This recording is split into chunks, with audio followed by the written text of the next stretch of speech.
toute la question des bénévoles.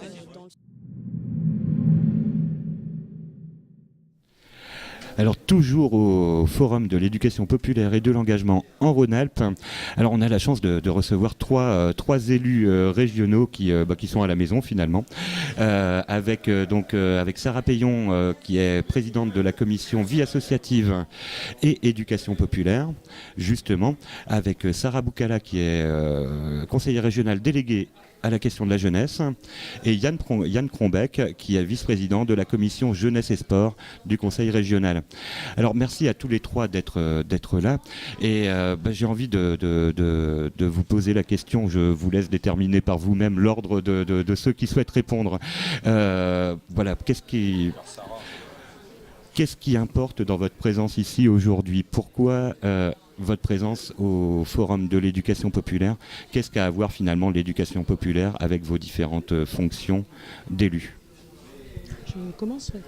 Oui, peut-être pour rappeler, comme l'a dit le président Jean-Jacques Guérin ce matin, que la spécificité de ce nouveau mandat, c'est que la majorité régionale a choisi de rajouter l'intitulé éducation populaire à la délégation de la vice-présidente Leila Bencharif, et pas seulement la vie associative. Ça nous semblait important symboliquement mais aussi politiquement, et nous avons retravaillé sur nos politiques vie associative en 2011, il y a bientôt 2 ans maintenant, et parmi les engagements que nous élus de la majorité avons pris, il y avait l'organisation de ce forum, de ce grand forum, pour réfléchir pas seulement entre soi justement, et bien avec les acteurs de l'éducation populaire, aux pratiques, aux démarches et aux valeurs de l'éducation populaire, qui n'est pas un concept figé, mais au contraire qui évolue constamment.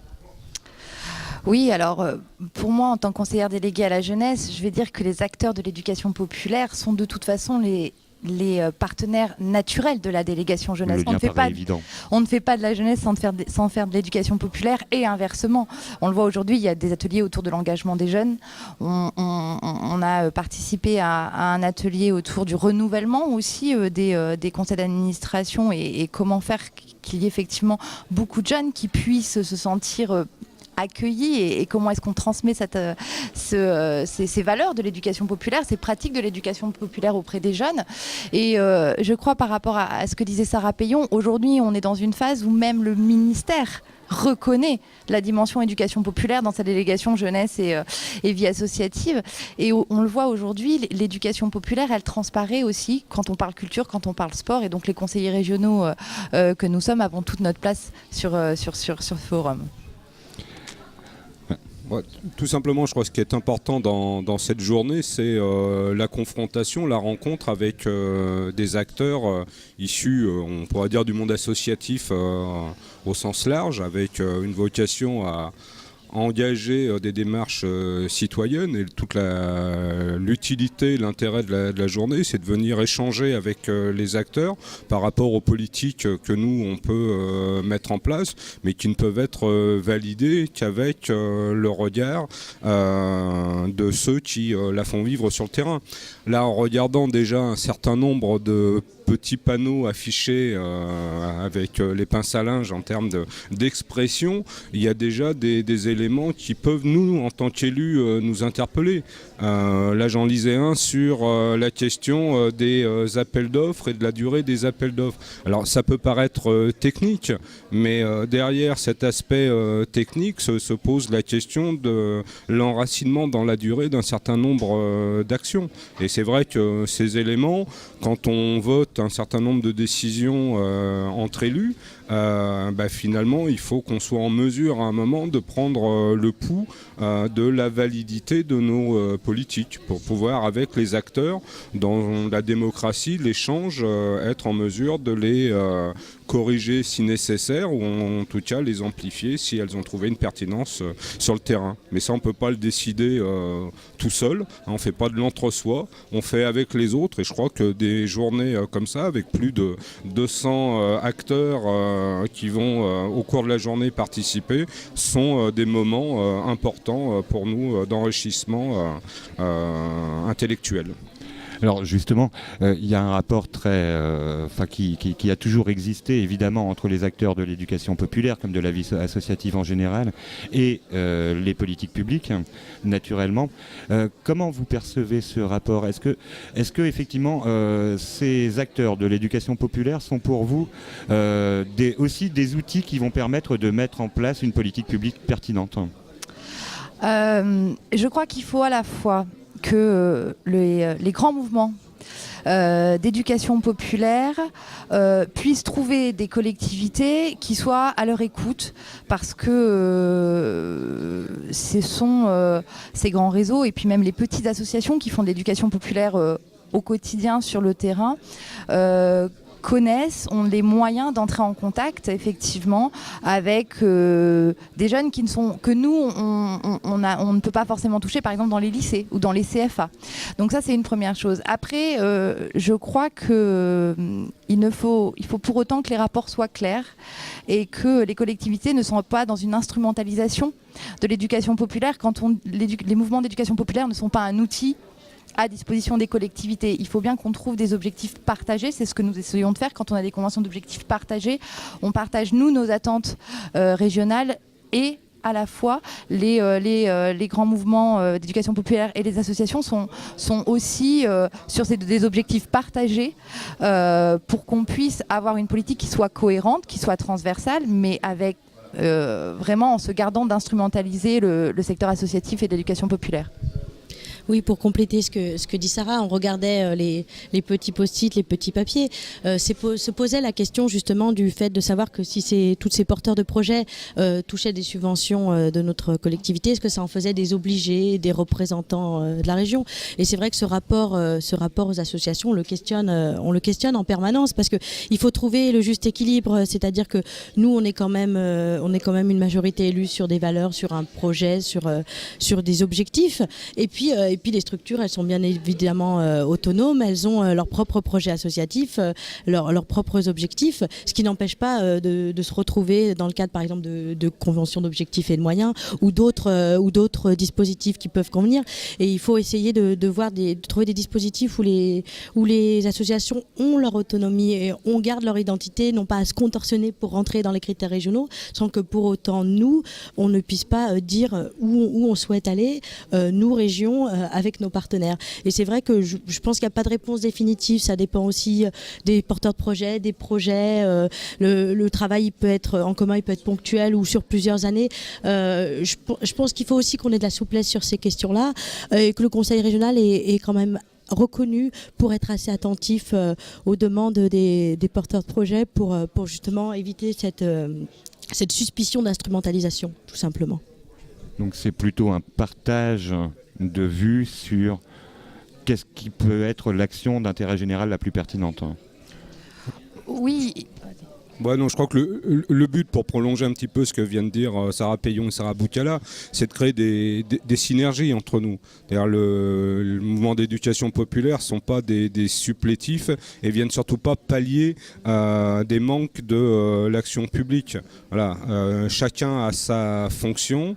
Après, il peut y avoir des connexions entre les valeurs des mouvements et nos valeurs politiques au sens global du terme pour la construction d'une société plus harmonieuse, plus solidaire, plus citoyenne. Mais toute la question, c'est de laisser aux acteurs leur indépendance, pas les instrumentaliser et pas leur dire vous êtes là pour agir à notre place. Donc ça nécessite des échanges, ça nécessite d'être à leur écoute, ça nécessite aussi de travailler à un partage de vision de société, mais dans le respect. Le but, c'est la synergie, je crois, le terme important.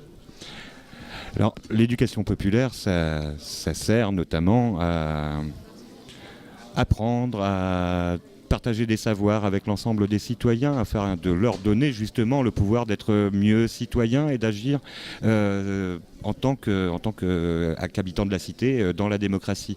Est-ce que ça demande un vrai courage politique finalement d'armer les citoyens éventuellement pour l'expression de la critique de l'institution ?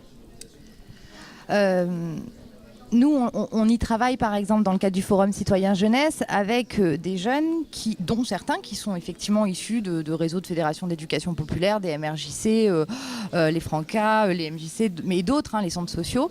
Et il est vrai qu'il n'est pas toujours simple pour nous élus d'être dans la réponse à des interpellations. Et c'est vrai que souvent, ces rencontres peuvent vite tourner à une confrontation qui au final est stérile, et pour les jeunes qui ont participé et pour les élus. Et je crois que tout notre travail à la région, c'est effectivement de transformer ce rapport qui est toujours un petit peu bizarre, et de pouvoir armer les jeunes, notamment par le biais des conventions qu'on a avec les fédérations d'éducation populaire, de aussi leur donner les moyens de travailler sur le long terme. C'est-à-dire, quand on collabore une politique régionale, on ne le fait pas en 2 mois, on ne le fait pas en 6 mois.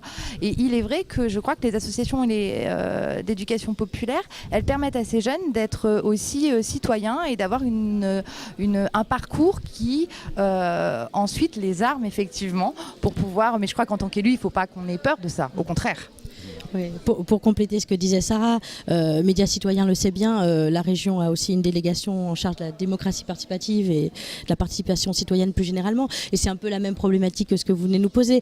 Il ne faut pas avoir une vision de court terme, bien évidemment que la confrontation, elle peut parfois être compliquée, mais un élu a tout intérêt à avoir affaire à des administrés, des citoyens éclairés, et voilà, enfin surtout par rapport aux valeurs qu'on peut porter. Nous, on préfère effectivement être dans l'échange et dans la co-construction sur certaines de nos politiques. Bien sûr, on définit les règles du jeu au départ, mais bien évidemment qu'on ne va pas être cynique. On est bien sûr pour l'émancipation et l'épanouissement de chaque individu, et chacun est libre après de porter les valeurs et les projets qu'il veut, et s'ils sont en contradiction avec les nôtres, eh bien on échange tout simplement. On reprend la filiation philosophique de Condorcet, de dire que l'éducation permet l'émancipation de l'individu. Et en tant qu'élu, avec l'orientation politique qui est la nôtre, on préfère avoir affaire à des individus émancipés et citoyens qu'à des consommateurs.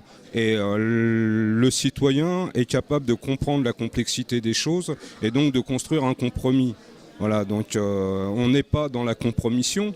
Quand on discute, on cherche le compromis. Et les mouvements d'éducation populaire et les dirigeants et l'ensemble des citoyens engagés dans ces mouvements, qui sont une autre forme d'engagement politique au sens global du terme, sont capables de comprendre la complexité des choses. Et donc sont capables de comprendre qu'il est nécessaire de faire preuve de réformisme et procéder par étapes.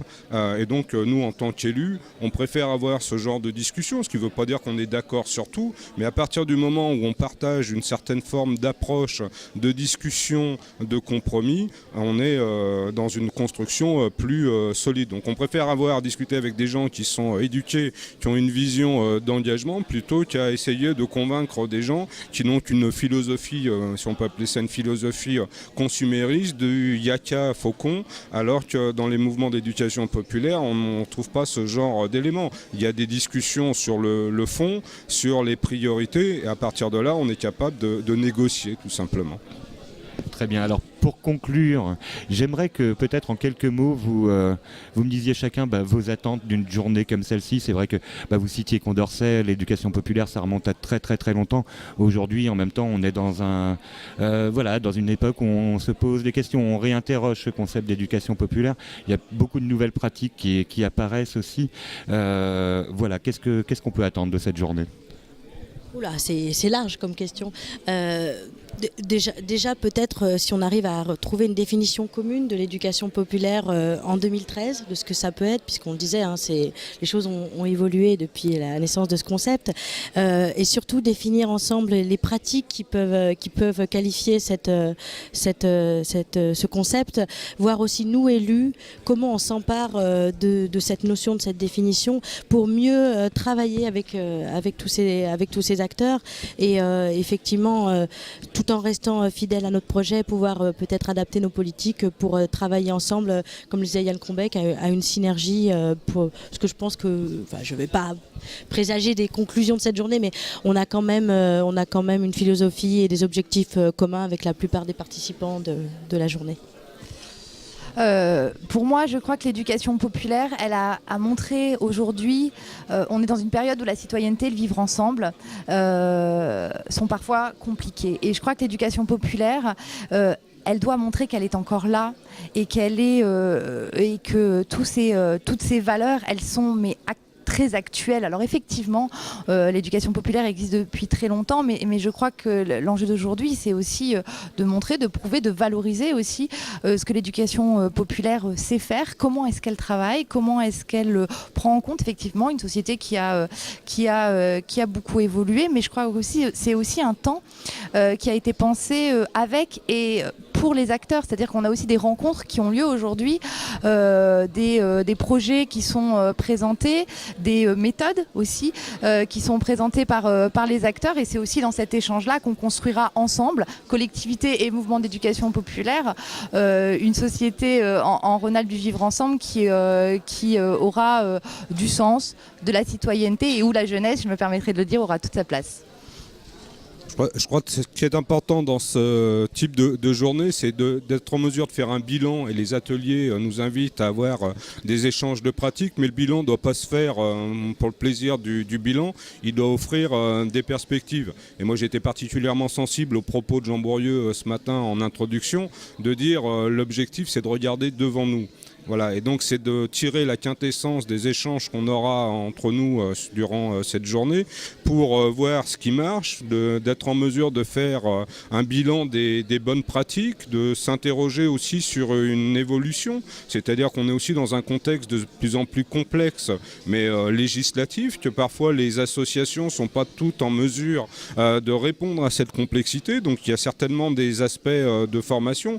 Moi, un élément sur lequel je suis sensible, mais de par mon investissement à la région, c'est le monde du sport, qui est pour moi un haut lieu d'éducation populaire aussi, auquel on ne pense pas forcément a priori. Et à l'intérieur du monde sportif, il y a une complexité, il y a une nécessaire, je vais dire professionnalisation entre guillemets, mais en tout cas élévation de la technicité. Et tout ce qui nous interpelle en tant qu'élus, c'est comment on va permettre aux associations d'être en mesure de répondre à cette augmentation de la technicité. Donc il faut écouter les demandes et nous construire des offres de formation et un accompagnement qui permettent aux associations d'attirer et puis d'être présentes sur le territoire. Voilà.